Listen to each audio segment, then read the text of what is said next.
Olá, muito boa tarde. Começa agora o programa Mercado Futuro. Converso com vocês aqui do estúdio da B3, Brasil Bolsa Balcão, no centro histórico da cidade de São Paulo. Boa tarde também aos assinantes da Claro e da NET TV que nos acompanham.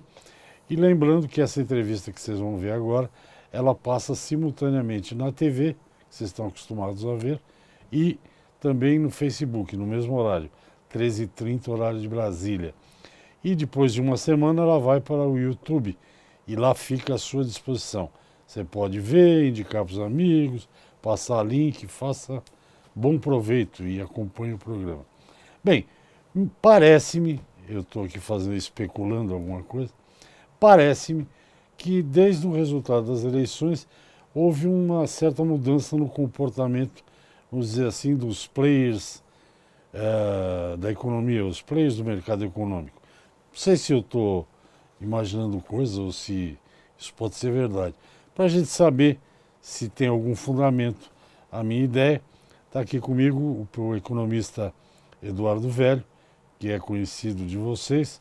Ele é sócio e economista-chefe da GO Associados, ou GO Associados, que foi fundada pelo GO do nome aqui, que é um ex-diretor do CAD, o Gésen de Oliveira.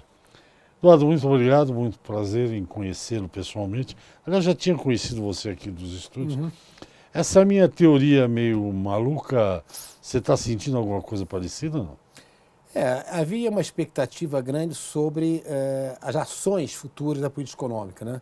Como havia uma imprevisibilidade eleitoral, ou seja, não sabia quem ia vencer a eleição, porque realmente os dois programas econômicos dos dois candidatos que chegaram ao segundo turno havia muitas diferenças, principalmente na questão da participação do Estado na economia, na questão da abertura comercial, na questão das privatizações, das concessões, do setor de infraestrutura, quer dizer, então na gestão da política econômica, se ia ser mais autônomo, se não ia ser.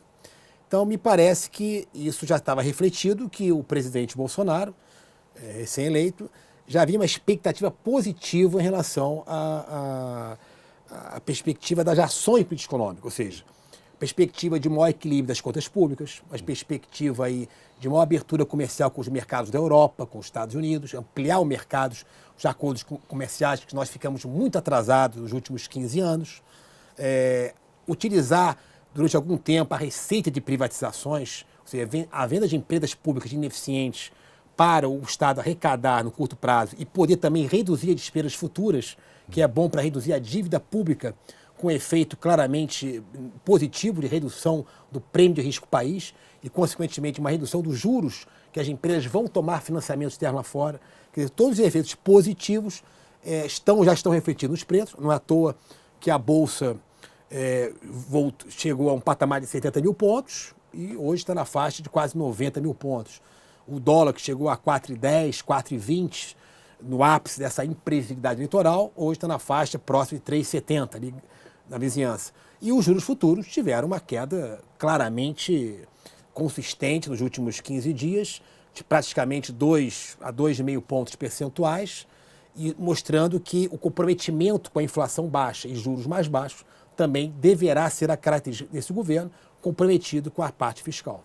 Quer dizer, isso tudo que você falou é o que os participantes do mercado querem, desejam. São as expectativas que estão. Agora, eu acho que estamos no momento agora, eu acho que já está calibrado isso nos preços, ou seja, o dólar já caiu bem, a Bolsa subiu um pouco, os juros também caíram. Agora, para você ter um outro movimento, que é a Bolsa subir para outro patamar, o dólar poder até testar um nível aí de 3,60 no curto prazo para baixo, agora vai precisar não só das nomeações dos ministros, também está claro que vão ser bem alinhados com o ministro Paulo Guedes, mas as ações de política econômica. Qual vai ser o formato da reforma da Previdência?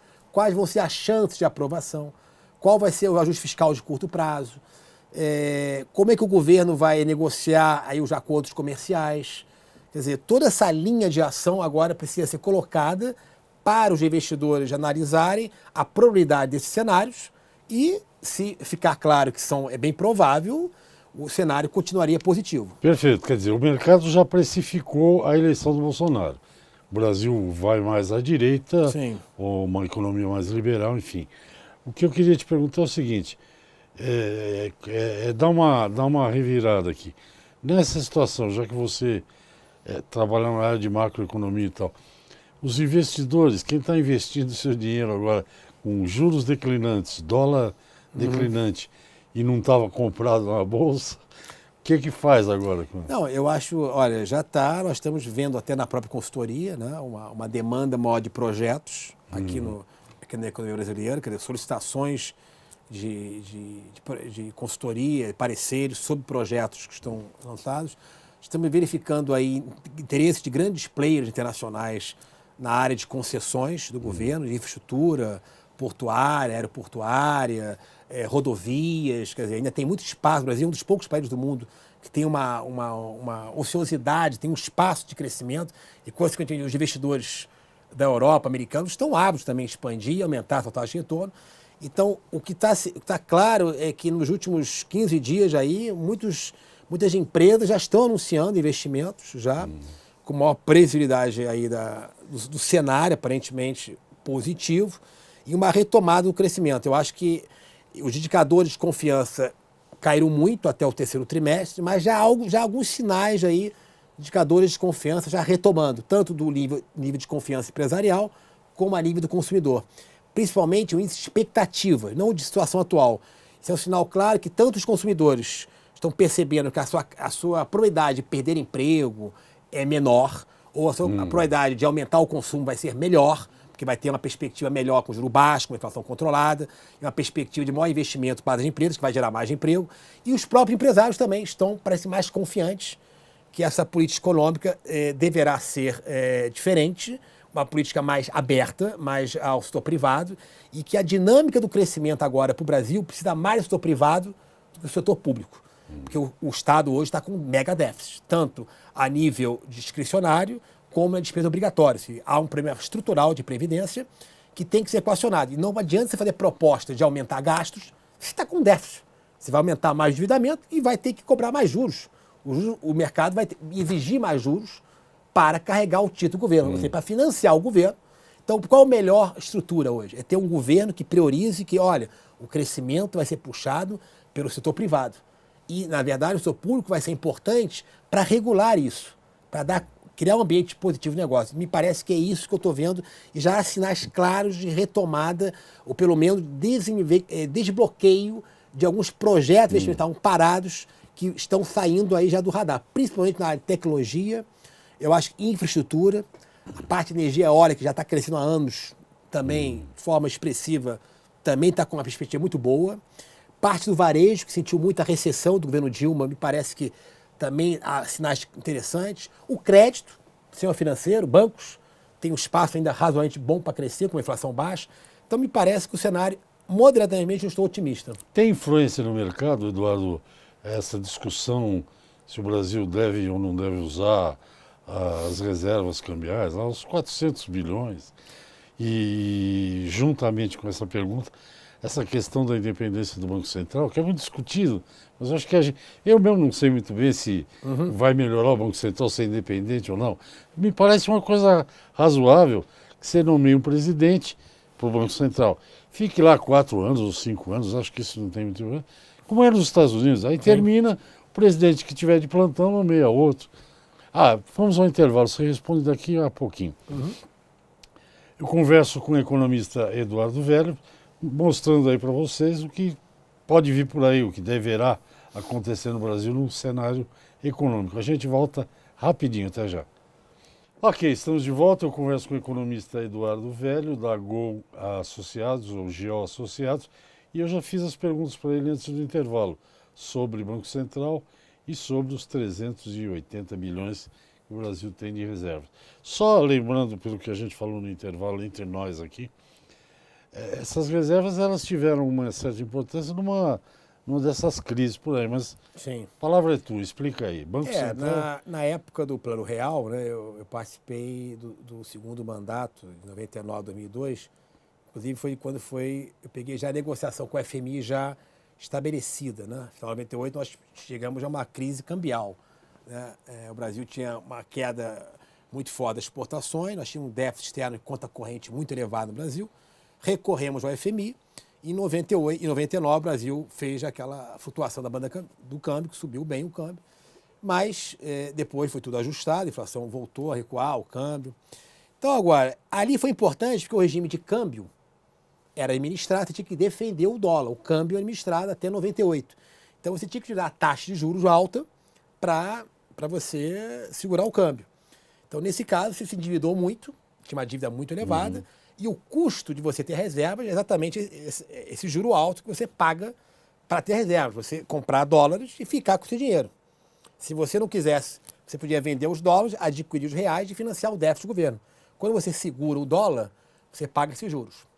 Obviamente, hoje, o custo de você manter reservas cambiais, quase 400 bilhões de dólares, hoje na faixa de 380 bilhões de dólares, hoje está mais baixo do que estava alguns anos atrás. Ok. Quando nós tínhamos taxa de juros de 14 nominal, 15% nominal praticamente. Só que ainda é alto. Nós temos com muita reserva e nós temos um superávit do balanço de pagamento. Nós não temos problema mais de déficit. Temos um déficit pequeno, abaixo de 1% do PIB, só que entra no país, em termos de investimento interno direto, mais de 3% do PIB. Ou seja, nós não precisamos de financiamento, digamos assim, não temos problema de contas externas, que era um problema no passado do Brasil, dos últimos 40 anos. Então, o Brasil, eu acho que a estratégia de você utilizar a venda de reserva cambiais pode ser utilizada, e é muito bom. Por quê? Quando você vende os dólares, você combate um ataque especulativo contra a sua moeda e você vende dólar, você adquire reais. Esses reais, naquela semana que o governo vai financiar o seu déficit através de colocação de títulos no mercado, ele não precisa colocar todos os títulos. Ele já tem dinheiro em caixa para pagar essa dívida. Então, ele reduz a dívida pública quando ele vende as reservas cambiais. Okay. Então, esse é o efeito positivo hoje. Se você vendesse hoje 50 bilhões de dólares, que já derrubaria o mercado, assim, muito menos que isso, você abateria 50 bilhões de dólares da dívida pública. Se pensar que o dólar hoje está na faixa de 3,50, é mais de quase 200 bilhões de reais de dívida a menos. Claro, consequentemente, vai ter um efeito que é sobre o prêmio de risco, ou seja, o prêmio de risco do Brasil vai cair mais ainda. Quer dizer, então a tendência na minha avaliação, o governo hoje poderia ter totais condições de vender as reservas cambiais sem ter problema nenhum de pressão especulativa, muito pelo contrário. Nós temos superávit e temos condições muito favoráveis de vender algumas reservas caso ocorra alguma pressão especulativa contra o câmbio que o governo considere não como uma tendência, uma coisa especulativa. Então eu acho que o que o Paulo Guedes falou, que ele pode momentaneamente utilizar isso, mas eu acho que vai ser bom que abate a dívida pública. Banco Central independente. Bem, o Banco Central independente, como todas as pessoas, quem me conhece sabe, eu sou um dos maiores defensores disso, porque o Banco Central independente, você não necessariamente precisa ter uma lei para isso, né? Teoricamente, você precisa ter uma lei. É só você ter, na prática, uma independência. O problema é que no Brasil, você teve alguns períodos, inclusive período recente, onde houve algumas decisões de taxa de juros, tanto de alta como de queda de juros, que pareceu para o mercado que houve alguma intervenção do executivo na gestão da política monetária. Por que isso é ruim? Quando o governo interfere na decisão do Banco Central, os investidores não têm certeza se o Banco Central está comprometido com a queda da inflação. Logo, eles paga-se o prêmio mais alto para financiar o governo. Os juros ficam mais caros no país pela falta de credibilidade. Então, a colocação de uma lei que realmente defina oficialmente uma independência ao Banco Central, com mandatos descontínuos do presidente executivo, ou seja, o presidente do Banco Central, na hora que for nomeado pelo ministro Paulo Guedes, é totalmente independente para fazer cair ou aumentar juros ou fazer intervenções no mercado de câmbio, que ele que faz o responsável. Isso mostra uma independência, isso é bom, porque na curva futura, no mercado futuro, isso vai trazer maior estabilidade, as previsões, tende a contribuir para reduzir os juros futuros e, consequentemente, reduzir o custo de crédito no país e aumentar a potência e a credibilidade da gestão da política monetária sobre a economia brasileira. O Banco Central cuida da inflação e do câmbio, é isso? O Banco Central, o objetivo dele é a meta de inflação, que é o IPCA acumulado em 12 meses. Tá. Aqui a gente tem meta definida. Meta de inflação definida. Agora, ele é responsável, na prática, de forma independente, pela gestão da política monetária, ou seja, a gestão da taxa de juros, a gestão das reservas compulsórias que ele cobra dos bancos sobre depósitos à vista, e sobre a política de redescontos de empréstimos emergenciais que ele faz ao sistema financeiro. E também da gestão da política cambial, ou seja, da regulação da liquidez no mercado de câmbio. Então, o melhor dos mundos é esse, é o Banco Central, ele é o responsável, inclusive pela definição oficial de Banco Central em qualquer lugar do mundo. Ele é o gestor responsável pela política cambial e política monetária. Então, depois definido pelo ministro da Economia, que agora é Economia, né, que engloba Fazenda, Planejamento, Previdência, tudo, BNDES, MEDIC. Depois, obrigado, foi nomeado, agora eu toco aqui a gestão. Isso é o melhor dos mundos, que dá uma certa descontinuidade, uma separação entre a parte política e a parte técnica. Ou seja, as pessoas sabem que ali há um Banco Central que está preocupado com a inflação. Ele não quer agradar político, não quer desagradar. O objetivo dele o quê? É manter a inflação baixa, utilizando os instrumentos da política monetária e da política cambial. É curioso, mas o Banco Central deve ser um poder quase divino, o Banco Central. Porque ainda há alguns dias eu vi uma espécie de bate-boca aí entre a ex-presidente do Fed, do Banco Central Americano, Janet Yellen, e o seu Trump, né? Como tem gente dizendo que o capitão presidente eleito é o nosso Trump, né? Eu fico imaginando se brigar ele e o Banco Central, o que pode acontecer. Bom, o Banco Central realmente, no mundo, os bancos centrais são muito poderosos, né? E sempre tem pressão política, Exatamente. Independente ou não. Tem bancos centrais que claramente são utilizados de forma política, né? Mas você vê até mesmo o Trump, que tem feito várias intervenções na área comercial, na guerra tarifária com a China, você vê que ele até pode discutir sobre a questão do juro americano, mas ele sabe que se ele tentar interferir ali, o impacto, não só na economia americana, o impacto global é fortíssimo. Então, na verdade, hoje, os bancos centrais da Inglaterra, da Alemanha, dos Estados Unidos, o próprio Banco Central Europeu, fazem uma gestão independente em questão operacional, ou seja, eles são responsáveis de forma autônoma da gestão da taxa de juros e da política cambial, independentemente de qualquer presidente, qualquer executivo. Então, acho que isso dá uma maior confiança aos investidores, aos agentes econômicos, que o comprometimento é com uma inflação baixa. Isso é fundamental para você ter um investimento, crescimento e sustentabilidade. Não, e o curioso aqui, agora estou provocando o carioca aqui, o Eduardo. Assim como o Donald Trump, que reclama de todos e de todo mundo lá, do governo dele lá, pelo Twitter, o nosso presidente também usa as redes para reclamar. Mas nós vamos ao intervalo, tem muita semelhança, eu estou vendo aqui. Eu converso com o economista-chefe da GO Associados, Eduardo Velho, falando aí do nosso futuro. A gente volta já, até já.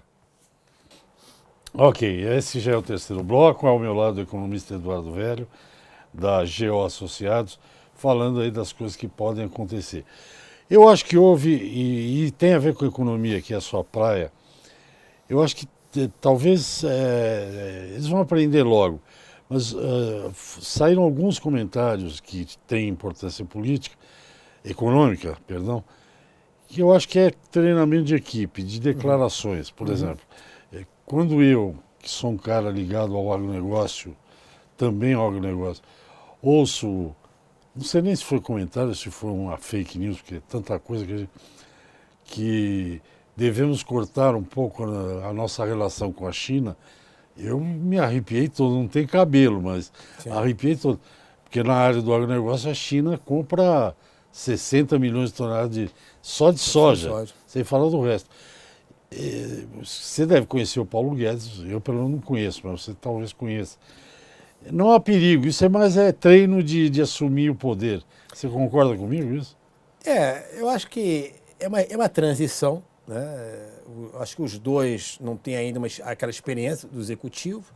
Como eu já trabalhei no governo, eu já vi pessoas que não trabalham no governo, quando foram para lá tiveram que fazer uma adaptação, principalmente na parte de comunicação. Então agora o presidente hoje, parece que chega hoje, eu acho que é amanhã a Brasília. Amanhã. E eu acho que a partir das próximas semanas, obviamente, vai haver uma convergência, vai ter uma comunicação, uma assessoria. Quer dizer, obviamente que não é bom, de forma pública, fazer discussões inflamadas. Mas eu acredito que isso vai ser um aprendizado. Eu acho que o ponto importante para o investidor são as ações da política econômica. A expectativa está toda nisso, o mercado melhorou em função disso. Então agora é necessário que essas ações tornem-se efetivas. Por exemplo, desculpa te cortar, você acha que é importante, amanhã vai ser conversado isso entre o presidente eleito e o presidente que está lá, o presidente Michel Temer e o Bolsonaro. Você acha importante, por exemplo, que passe uma reforma da Previdência ainda no mês que falta para o fim do governo? Bem, a proposta do Paulo Guedes, do subministro da Economia, é uma proposta aos moldes da economia chilena, a proposta de uma reforma da Previdência por capitalização. As próprias pessoas vão fazendo sua poupança para, no futuro, herdarem, fazerem aplicação, escolherem até os fundos de forma livre para a sua poupança. Isso, eles sabem também que há um estoque já de pessoas que já estão mais da metade do seu tempo já trabalhando e estão em processo de se aposentar. Então, existe um regime de transição que vai ter que acolher esse atual regime. Né? Então, me parece, no regime de repartição, eu acho que é necessária alguma reforma agora para já sinalizar, não vai ter grande impacto fiscal, mas vai sinalizar o aumento da idade mínima, que eu acho, já vai dar, seria um sinal muito importante logo, que o governo que está assumindo realmente está comprometido com o ajuste fiscal de médio prazo, sabe que o problema demográfico existe, ou seja, nós estamos mais velhos, chegando próximos ao nível da Europa, mas sem ter a riqueza per capita da Europa, precisamos rapidamente acelerar, gerar riqueza para pagar esses aposentados. Né? E a reforma da Previdência hoje é importante para você reduzir, estabilizar pelo menos a dívida pública de médio prazo. Então, para mim, eu acho que vão ser duas etapas, é o que está me parecendo. O governo vai tentar aprovar uma reforma da Previdência até o dezembro, negociada aí com o presidente da Câmara, do Senado, obviamente, tendo em vista que tem uma base política aparentemente sólida, agora no início do mandato, de mais de 300 deputados, é o que está se desenhando aí na área de consultoria política. Essa, para mim, seria a melhor estratégia, para depois fazer alguns ajustes.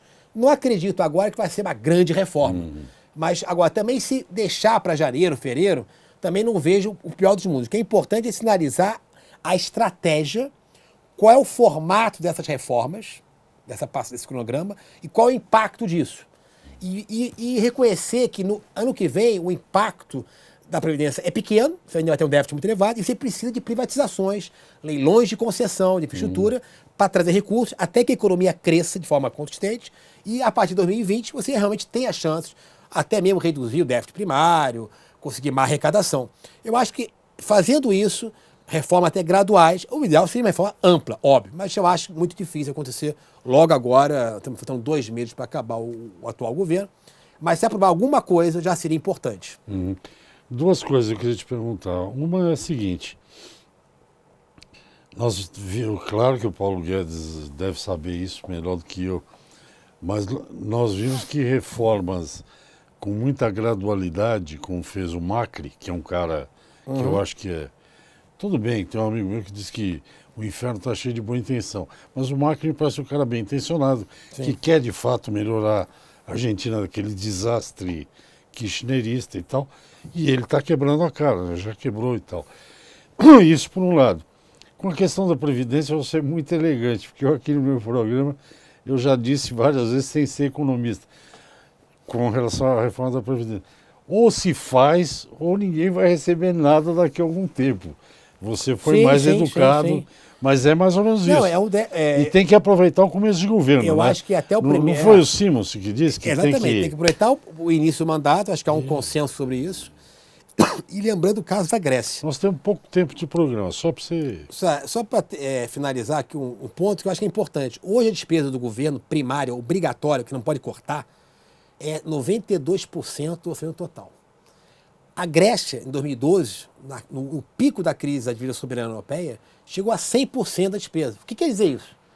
O governo não tinha nem dinheiro para pagar nenhum leito hospitalar, nenhum band-aid, nem luz do ministério, nem luz lá do hospital, nada. Pagar universidades públicas, a manutenção da máquina. Isso é o corner, que nós chamamos. Então, para evitar isso, por isso que é fundamental fazer a reforma da Previdência. Que o orçamento primário, há 15, 20 anos atrás, era na faixa de 60% do orçamento era despesa obrigatória. Hoje está 90% obrigatória. Então, nós temos poucos para correndo contra o tempo para gerar riqueza. E, para isso, você precisa desacelerar o déficit da Previdência.